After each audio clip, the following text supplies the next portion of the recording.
जय अबुराज, जय गिरनारी, ओम नमो नारायण। साथियों, मनुष्य अपने जीवन में बहुत कुछ बदलना चाहता है। परिस्थितियाँ, संबंध, भाग्य और भविष्य। लेकिन परिवर्तन की शुरुआत अक्सर बाहर से नहीं, बल्कि हमारे भीतर से ही होती है। और हमारे भीतर प्रवेश करने वाला सबसे शक्तिशाली माध्यम है हमारा अपना विचार और हमारे शब्द। आप जो बार बार कहते हैं, क्या आप जानते हैं कि वही आपके मन में अपनी छाप छोड़ता जाता है। आज का विषय केवल सकारात्मक सोच का नहीं, बल्कि अपने मन, शब्दों और अपनी चेतना के प्रति जागरूक होने का भाव है। आज हम इसी विषय को समझने का प्रयास करेंगे। हीलिंग अफर्मेशन क्या है, यह हमारे मन पर कैसे काम करता है। वीडियो के अंत तक बने रहिएगा, क्योंकि अंत में हम एक ऐसा सरल प्रतिपादन करेंगे जिसे आप दैनिक जीवन में अपना सकते हैं। तो आइए हम परमहंस योगानंद जी की शिक्षाओं और कुछ अपने अनुभवजन्य विचारों के साथ समझते हैं कि शब्दों में वास्तव में कितनी शक्ति छिपी है। मनुष्य की बुद्धि के विकास के शुरुआती दौर में ही मनुष्य ने अपने अस्तित्व के रहस्यों व प्रकृति को समझने का निरंतर प्रयास किया है। इसी विचार से सत्संग यानी अच्छे व ज्ञानी मनुष्यों का संग, यह बहुत ही प्रभावी कार्य करता है। और इसी सत्संग के आदर्श ने भारतवर्ष की आध्यात्मिक परंपरा के हृदय में अपनी गहरी जड़ें जमाई हुई है। सत्संग से साधक प्रेरणा प्राप्त कर अपने आध्यात्मिक समझ को बढ़ाता है। अच्छी संगत जितनी देवीय व दयालु भाव लिए होगी, साधक उन अनुभवों को उतना ही अधिक समग्र रूप से आत्मसात कर सकता है। परंतु कुछ सौभाग्यशाली मनुष्यों को ही वास्तविक महात्माओं एवं दिव्य योगिक संतों के व्यक्तिगत संपर्क में आने का दुर्लभ सौभाग्य प्राप्त होता है। सत्संग का यथार्थ महत्व एक संत की शिक्षाओं तथा मार्गदर्शन के प्रति साधक की ग्रहणशीलता, समर्पण व जिज्ञासु होने की योग्यता है। साथियों, मनुष्य द्वारा कहे गए शब्द मनुष्य में ब्रह्म की उपस्थिति है। कहे गए शब्द वे ध्वनियां हैं जो विचारों के स्पंदन से उत्पन्न होती है, तथा विचार अहम या आत्मा द्वारा भेजे गए स्पंदन होते हैं। हमारे द्वारा बोला गया हर शब्द आत्मा के स्पंदन के प्रभाव से पूर्ण होना चाहिए। मनुष्य द्वारा बोले गए शब्द निष्प्राण होते हैं यदि उनमें वाचालता, अतिशयोक्ति, छल कपट हो या उसमें आध्यात्मिक शक्ति की कमी हो। सत्य, आत्मविश्वासी, आस्था व ज्ञान से पूरित शब्द शक्तिशाली स्पंदनों में निमग्न होकर मुश्किल परिस्थितियों को भी विच्छिन्न करके वांछित परिवर्तन उत्पन्न करता है। साथियों, सच्चे होने पर भी अप्रिय शब्दों को बोलने से बचना चाहिए, क्योंकि हमारे शब्द हमारे संस्कार, हमारे पारिवारिक संस्कार की प्रतिध्वनि होते हैं। सत्यनिष्ठा व करुणापूरित शब्द या प्रतिज्ञापनों को समझ व इच्छा के साथ दोहराने पर अवश्य ही सर्वव्यापी ब्रह्मांडीय स्पंदनात्मक शक्ति हमारी कठिनाइयों में सहायता करती है। साथियों, जब हम कभी प्रार्थना करते हैं, अफर्मेशन करते हैं, प्रतिज्ञापन करते हैं, तब पूर्ण चेतना के साथ ईश्वर में और ब्रह्मांडीय ऊर्जाओं में असीमित आस्था रखते हुए यह करना चाहिए, क्योंकि ब्रह्म चैतन्य की मिट्टी में अपने स्पंदनशील प्रार्थना बीज को बोने के पश्चात उसे बार बार न देखें कि यह अंकुरित हुआ या नहीं। दिव्य शक्तियों को निर्बाध रूप से अपना काम करने देना चाहिए। प्रार्थना व प्रतिज्ञापन करते हुए सदा यह विश्वास बनाए रखें कि आप अपनी स्वयं की, परंतु ईश्वर द्वारा दी हुई शक्तियों का उपयोग स्वयं के साथ जन कल्याण के लिए कर रहे हैं। इसमें ध्यान की तीव्रता, निरंतरता व पुनरावृत्ति का महत्व है। बिना परिणामों की चिंता किए भक्ति, इच्छा शक्ति व विश्वास से आपूरित प्रार्थना व प्रतिज्ञापनों को दोहराने से हमें प्रयासों का प्रतिफल स्वाभाविक रूप से प्राप्त होगा।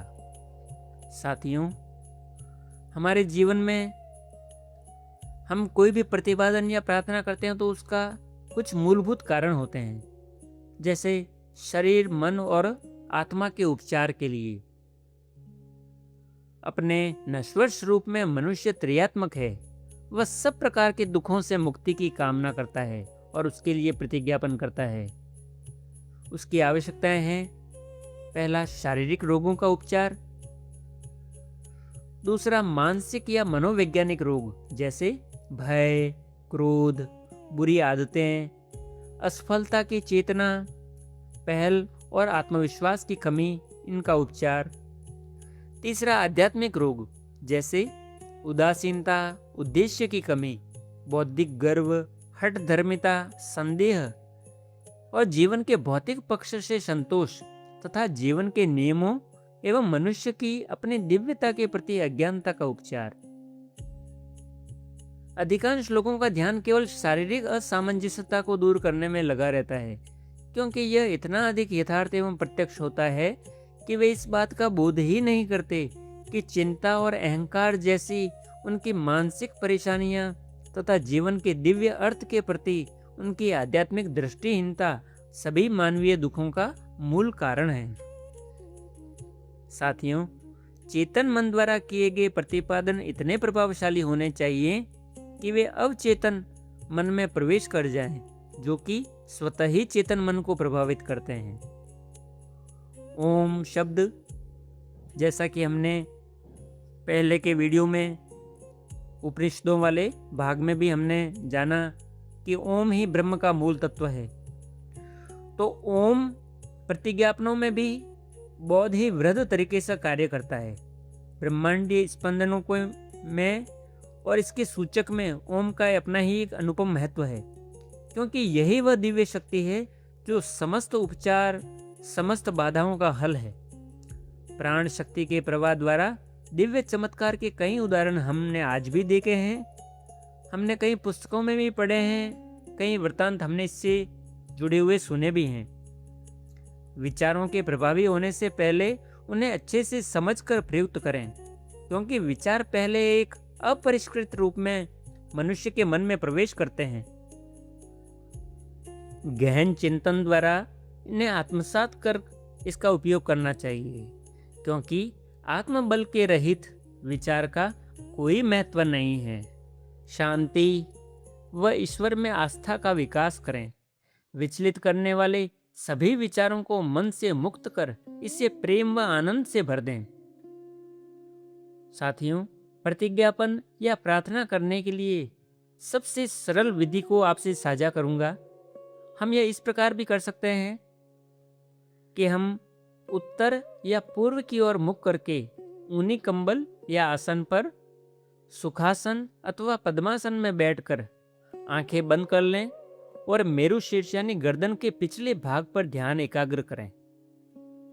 शरीर को तनाव मुक्त कर मेरुदंड यानी रीढ़ की हड्डी को एकदम सीधा रखते हुए आतुरता, अविश्वास व चिंता को दूर कर बोध करें कि दिव्य विधान कार्य करता है। यह सर्वशक्तिशाली है और हम ईश्वर के संतान हैं। फिर पहले उच्च स्वर, फिर धीमे, फिर क्रमशः और धीमे, और उसके बाद में मानसिक प्रतिज्ञापन या प्रार्थनाएं दोहराएं। ऐसा करने से हमें असीम शांति व आनंद प्राप्ति की राह खुलेगी। इन प्रतिज्ञापनों को करते समय आप जब भी कर सकते हैं, जैसे कई लोग अपने गुरु द्वारा दिए गए मंत्र का जाप करते हैं, या वैसे भी कई मंत्रों का जप करते हैं, तो जप के 5 चरण बताए गए हैं। पहला, सचेत उच्च स्वर का जप।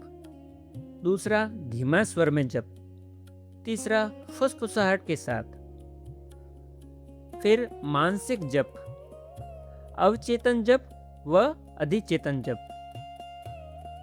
यह इस प्रकार है कि हम अपनी प्रार्थनाओं को जितनी बार दोहराते हैं, तो यह शुद्ध हृदय के भाव जैसे हम बोलते हैं, अच्छा हम बोलते हैं, तो वैसे ही ब्रह्मांड में यह स्पंदन जाते हैं। तो उन्हीं के प्रतिध्वनि के रूप में हमारी बाधाएं दूर होती है, क्योंकि ईश्वर व ब्रह्मांड आपके शब्दों की भाषा नहीं देखता, वह देखता है उन शब्दों के पीछे का आपका भाव। इसलिए यह उन्मुक्त हृदय से हमें सारे प्रतिज्ञापन करने चाहिए, एकदम प्रेम पूर्वक, आनंद के साथ। मैं आपसे एक संक्षिप्त प्रतिपादन साझा करना चाहूंगा। उदाहरण के तौर पे हम ये कर सकते हैं, मुझे पता है कि ईश्वर की शक्ति असीम है, क्योंकि मैं उनकी छवि में बना हूं। मेरे पास सभी बाधाओं को दूर करने की शक्ति है। मुझ में ब्रह्म की सृजनात्मक शक्ति है। अनंत प्रज्ञा प्रत्येक समस्या का समाधान करने में मेरा मार्गदर्शन करेगी। ईश्वर मेरे अपने अक्षय दिव्य बैंक हैं। मैं सदा धनी हूँ, क्योंकि मेरे पास वैश्विक कोष की कुंजी है। मैं सर्वव्यापी अच्छाई की शक्ति पर पूर्ण विश्वास के साथ आगे बढ़ूंगा कि मुझे जब जिसकी आवश्यकता होगी, यह ब्रह्मांड व ईश्वर मुझे प्रदान करेगा। दिव्य समृद्धि के सूर्य का प्रकाश बस अभी मेरी सीमितताओं के अंधेरे आकाश में प्रस्फुरित हो रहा है। मैं ईश्वर की संतान हूं, जो उनके पास है वो मेरे पास है। साथियों, यह एक संक्षिप्त प्रतिपादन था। जरूरी नहीं कि आप एग्जैक्ट यही आपके शब्द होने चाहिए। आपके मन में जो भाव आ रहे हैं, जो आप ईश्वर से प्रार्थना करते हैं, बस उनको पूर्ण आस्था के साथ प्रतिपादन करना है। साथियों, आध्यात्मिक सफलता स्वयं को ब्रह्मांडीय मन के साथ सचेत रूप से समस्वर करने में निहित है। फिर आपके जीवन में चाहे किसी भी प्रकार की निरुपाय करने वाली घटनाएं क्यों न हो जाए, जैसे संबंधियों की मृत्यु या अन्य हानियां। आध्यात्मिक सफलता जीवन के रहस्य को समझने से आती है। सभी स्थितियों को, विपरीत परिस्थितियों को प्रसन्नता एवं साहस के साथ देखकर यह बोध करें कि सभी घटनाएं सुंदर ईश्वरीय योजना के साथ साकार हो रही है। भगवान जो कर रहा है वो हमारे मंगल के लिए कर रहा है। अगर हमारे साथ कुछ अहित हो रहा है तो वो भी भविष्य में हमारे साथ होने वाले कुछ विशेष हित की प्रतिध्वनि है। साथियों, अज्ञान के रोग के लिए एकमात्र उपचार ज्ञान है। प्रार्थनाओं का उपयोग क्षणभंगुर उपकारों की भीख हेतु नहीं, परंतु मनुष्य को उस दिव्य खजाने को पुनः प्राप्त करने हेतु सक्षम बनाने के लिए करना चाहिए, जिसे अज्ञानवश उसने खोया हुआ समझ लिया था। साथियों, इस प्रकार आज हमने जो ये आपसे साझा किया है, आशा है आप अपनी प्रार्थनाओं में, अपने प्रतिज्ञापनों में ईश्वर के समक्ष ब्रह्मांडीय स्पंदन भेजने की इन विधियों का अच्छे से प्रयोग करेंगे। इसमें आप अपनी शारीरिक क्षमताओं को बढ़ा सकते हैं, अपने आत्मविश्वास को विकसित कर सकते हैं, ज्ञान जागृत करने, बुरी आदतों को सुधारने में भी यह विशेष फलदायी है। जय अबुराज, जय गिरनारी, ओम नमो नारायण, जय गुरु।